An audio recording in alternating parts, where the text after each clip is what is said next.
আজকে আমি বানাবো একদম আলাদা স্টাইলের খিচুড়ি, কিন্তু মজার ব্যাপারটা হলো এতে একটুও ডাল নেই। হ্যাঁ, ডাল ছাড়া খিচুড়ি, আর টেস্ট হবে দারুণ। প্রথমে সমস্ত সবজিগুলো কেটে ভালো করে ধুয়ে নিলাম।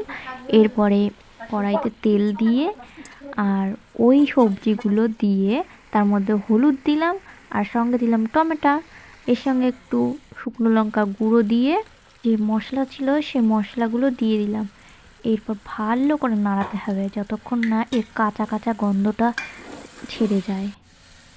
এরপর উনুনের আঁচটা একটু বাড়িয়ে দিয়ে এর সঙ্গে একটু গোলমরিচ গুঁড়ো, ধনে গুঁড়ো দিয়ে ভালোভাবে মিশিয়ে নেব। আর এর সঙ্গে যে ধোয়া চালটা ছিল সেটা দিয়ে দেবো। আর হাঁড়ির মধ্যে দিয়ে দিলাম, এই যে হাঁড়িতে টকবক করে ফুটছে, তারপরে দিয়ে দেবো কড়াইতে তেজপাতা, শুকনো লঙ্কা আর পাঁচ ফোড়ন। এর মধ্যেই ওই গরম গরম খিচুড়ি কিছুটা দিয়ে দেব, যাতে সম্বরা দেওয়া হয়ে যায়।